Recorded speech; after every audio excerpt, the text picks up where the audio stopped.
What's up, inventors? Welcome to the channel. Filament moisture, the great nightmare of those who work with 3D printing and the main cause of delays and losses when you are working with filament 3D printing or FDM printing. In this video, I will demonstrate an experiment I conducted here utilizing the MFS, which stands for our project designed for drying and handling filaments. However, it is important to note that this is not exclusively applicable to the MFS.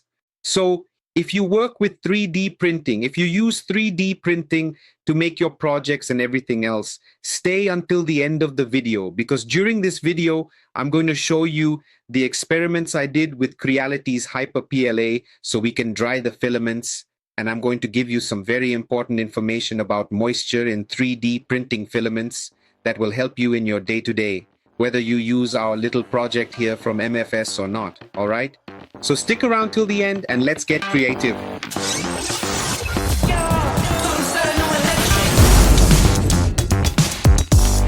If you're just parachuting into the channel now, you should know that we have a project called MFS or Multi-Filament System for the Creality K1 Max. Basically, it's a filament case that you put on top of your Creality K1 Max to help you manage those filaments from the front of the printer, since by default it comes with the support at the back, and it's quite complicated for us to use the printer without being able to see the filament spool, without being able to check if it's tangled or anything like that, and it also helps you keep the filaments dry. We're already working on the version for Creality K1 of this project, which is basically a new project that is coming with lots of improvements based on the feedback from those who have already bought the MFS for K1 Max and have already sent in their feedback, their improvement requests. We're implementing it in the Creality K1 project, and then we'll apply these upgrades to the K1 Max project as well, just like I promised when we launched this project. If you're unfamiliar with MFS, I'll provide a link on the card,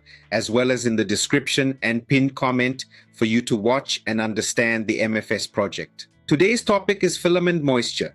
Last week, I was doing the prototyping here for MFS to K1, and suddenly I needed to do some tests. I was experimenting with various materials for a highly unique component in this location, which happens to be our filament hub. I went in a hurry and said I'm going to test the Hyper PLA to see how it looks on the Hyper PLA. So I grabbed a red Hyper PLA filament that I had on my shelf, and I thought, oh, I remember using this filament this morning, so I think I can use it. It's not damp, right?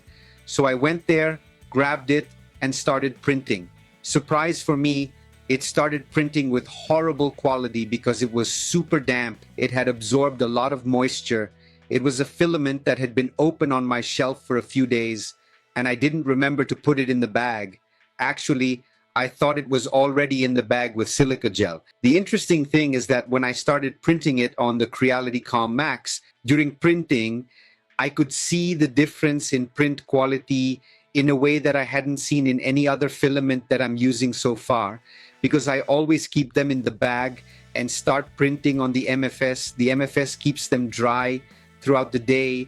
No matter how long I'm printing, the filaments are always dry. In this unintentional experiment, I was able to observe the distinction in layers. And that's when I decided to do another experiment, an intentional experiment, to validate what happened here. I created this model here that you're seeing on the screen now, which is a model of a tube that has a wall made of a single filament thickness so that I could follow step by step during printing the drying process, the moisture drainage process of the filament while printing. He has just a single layer on the wall of this tube, and I deliberately adjusted its diameter and height so that it would take precisely 2 hours to complete the printing process. In that manner, I could break it down into stages and comprehend the duration of time it takes for a filament to dry. Hyper PLA that is completely wet exposed to the elements until it reaches a point that is acceptable for print quality. So I left my red Hyper PLA exposed to the elements again because it had dried out during the print. I left him exposed again. On the days he was out, the temperature here was around 30 degrees or so, and the humidity was fluctuating between 88% and 94%. The relative humidity, so you can understand how much moisture it will absorb. And before I start printing, I went a little overboard. I left him inside the bathroom with the shower on, capturing the steam from the shower for a duration of 2 hours. So I overloaded it with even more moisture because I really wanted to perform a test where I could visually observe the difference.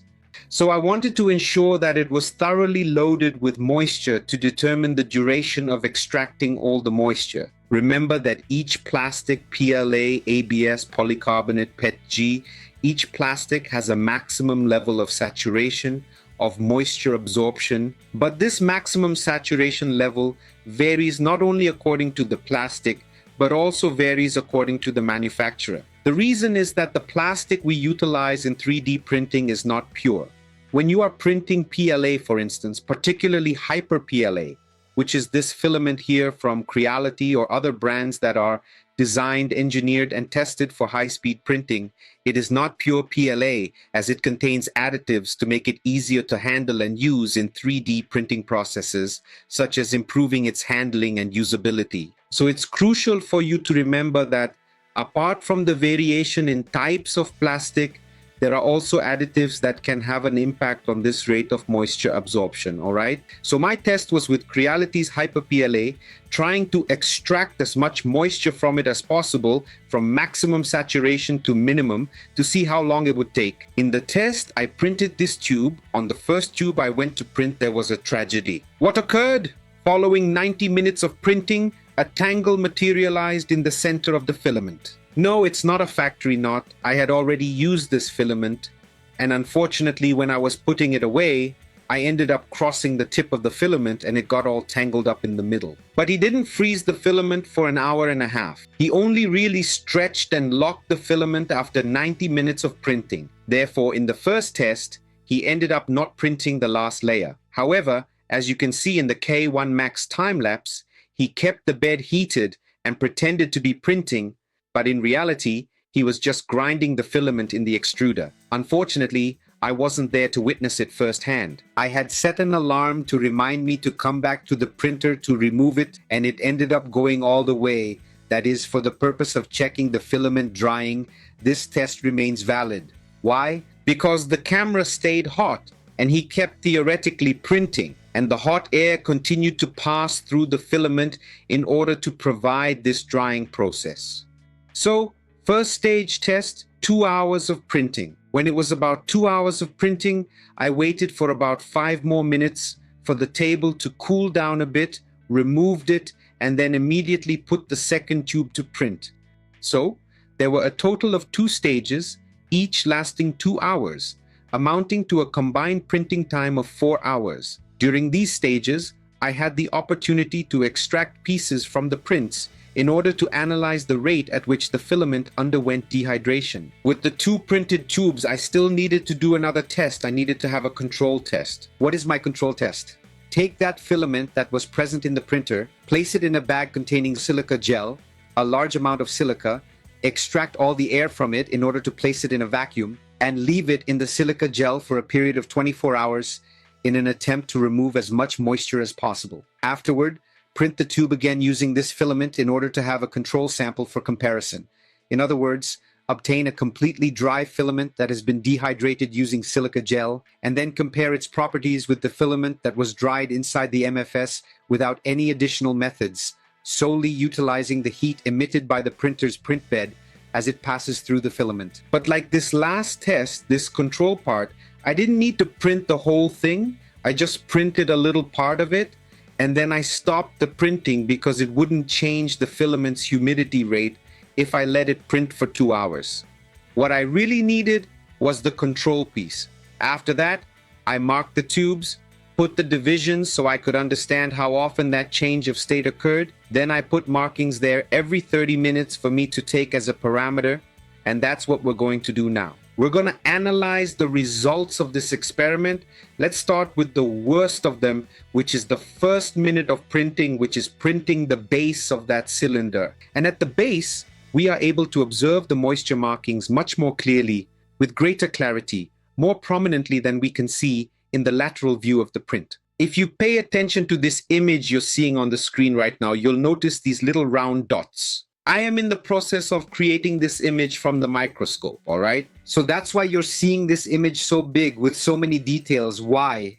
Because we are going there with a microscope, putting a large zoom so we can truly get to the point of seeing each of the tracks of the print and being able to see these small bubbles. To the naked eye, these bubbles give the impression of having a texture similar to the roughness typically found on sandpaper. So when you have a material that you know that when you print it, it comes out smooth and nice, and suddenly you see that it has a rough matte appearance, it means that this material is excessively humid. However, when you examine the interior of the material, you will find that the matte appearance and rough texture are a direct result of the bursting bubbles. These bubbles are small water particles that are trapped within the material, and when they make contact with your extruder at temperatures exceeding 200 degrees Celsius, they rapidly vaporize, resulting in their explosion and the subsequent formation of those marks on your print. Remember that there's a huge difference between evaporation and boiling. I'm going to make another video here on the channel talking about these two processes and explaining, clearing up some other doubts from people who are commenting about, because the AK1 camera doesn't reach the necessary temperature to dry the filament and everything else. I'm going to do another experiment to show you guys. I am waiting for some special equipment to arrive so I can do this experiment and show you guys with scientific proof so you can see it happening. But for the purpose of this test, let's go. That view there is the view from the impression base, okay? Additionally, do you have the brim print? The brim is the small layer on the outside of the print, helping it stick to the table. The brim is a little more compressed, let's say, so its appearance ends up being a little different from the impression of the first layer of the piece itself. However, the impact of the bubbles is identical. The impact of preserving the matte, rough print is identical. During printing in the early stages, you can clearly observe that the bubbles disrupt, interrupt, for instance, these lines that represent the printing lines. Every hole you observe in this line, every interruption you observe in this line is in fact a bubble that has burst. Under the microscope, depending on how the light hits it, we are unable to truly observe the bubble itself, but we are able to perceive a disturbance in the print line, which essentially represents the bubble effect. So, proceeding to the 30-minute mark, we are able to observe a slight decrease in the data. Actually, depending on where you remove the sampling from, the circular issue of the tube, it can vary a bit. Primarily because the airflow inside the MFS is not uniform around the filament during printing. It traverses more through the front portion rather than the back portion of the filament roll, causing the front part to dry faster during printing while the roll is spinning, resembling the motion of a chicken rotating in an oven, and consequently drying the other sides of the roll as well. Now, when we get to the 60-minute mark, we can see a slightly bigger difference. Already in the 90 minutes, we can already see an interesting difference there in the drainage, in the reduction of the amount of popped bubbles. Since this first test was the one that failed, I don't have the last 30 minutes of it. So we go straight to the part of the second tube, which would be from the 120th minute of printing. Between the 120th and 150th minutes of printing, in this part, we're already seeing a bigger difference, okay? But even so, we can still see a lot of markings. If we look at the print of the first layer of the second tube, you can already see a striking difference compared to the first layer. That difference there is already very obvious, very evident in terms of the amount of bubbles. In the brim print, from the first to the second, we also see a difference, although in the control brim, we don't see these markings, these wavy deformations. So in the brim of the second tube, we no longer see bubbles, but we still see some deformation of the material caused by some leftover moisture. What happens there is that in the filament, in the outermost layers, we have the accumulation of more water molecules that during printing end up causing more drastic or larger explosions, causing bubble bursts, those holes there, in a more evident way. Already in this second printing stage, after 2 hours of printing, we start to see that the bubbles have decreased in size. That is, they are water molecules that are in the innermost part of the filament and have not had time to evaporate yet. The outermost molecules, where more water accumulates, have been removed from the 2 hours of printing. When analyzing the subsequent steps there in the second tube, we gradually observe the reduction of bubbles and also witness the decrease in quantity over time. Not only the reduction in size, but also the reduction in the amount of bubbles. Adding to our comparison now the control piece, the one we printed using the completely drained filament there, using a vacuum bag with silica gel, we can see the absurd comparison that is the control print. Let us begin by printing the base. Therefore, please examine how the control base appears with the filament correctly drained in comparison to the initial step with the first base. Now, comparing with the second base after 2 hours and comparing the third base, which was just a test base, only the first layer, that I did after 4 hours of printing before I let it dry completely. Therefore, we can visually observe the disparity in the number of bubbles and the size of the bubbles until we reach the point of optimal drainage. After 4 hours of printing with the MFS, we can see that there are still some leftover bubbles. But in the video about the MFS, I always made it clear that the MFS is not a device for drying filaments that are exposed to the elements. It is a device that will help you keep the filament dry and can indeed dry other filaments while you are printing one there that is dry and has the right amount of humidity for you to have quality. You can leave 2 other filaments inside there and they will dry during the print. So in 4 hours of printing using a certain filament, you can indeed achieve an acceptable drainage level with the other 2 that are inside the chamber. Just a reminder that in this test, I only had 1 filament roll inside the MFS, which caused a good part of the hot air to dissipate through the edges instead of passing through the filament itself. Using 3 filament rolls, you force the air to pass through them, increasing drainage and drying efficiency. When comparing the layers, we can observe that from the initial stage with the filament fully saturated until we reach our control layer, we are able to clearly perceive the progression of drainage as well as the decrease in the occurrence of interruptions in the horizontal printing lines. So we have the comparison of the base, we have the comparison of the brim, and we have the comparison of the printed layers throughout the entire duration of the print test. Keep in mind that this test solely possesses a single layer of thickness on the wall. The disparity between it and this print here that we can observe in a significantly rougher manner is that when you possess an inner layer, the expansion of this layer ultimately gets transferred to the outer portion, exerting pressure on the filament and resulting in this deformation that you are currently witnessing on the screen. When we have this impression only in one layer on the outer wall, we decrease this effect of a crowded bus, let's say, and then the deformation of the material ultimately ends up not being so evident or noticeable. But we can clearly see through the images with the zoom and microscope images that we do have a difference in print quality, a difference from a dull, rough filament until it reaches a smooth and full filament for you to be able to print the parts with quality. Once more, MFS is not miraculous, so there is no point in you desiring to utilize it as a constant drying device for any purpose. You got to keep your filaments stored properly, so keep them in airtight cabinets, cabinets with drying systems, or keep them inside vacuum bags with silica. It's not a hassle, it's just a matter of habit for you to maintain the quality of your filaments. Because even the absorption of moisture during extended periods of exposure of your filament can indeed degrade your filament much more rapidly. It has the potential to alter the print quality even after you dry it once again. By keeping it dry at all times, you can preserve your filament for a much longer period. In particular, I'm going to throw a comma in here, the PLA. PLA is made from plant extracts. By nature is a biodegradable substance.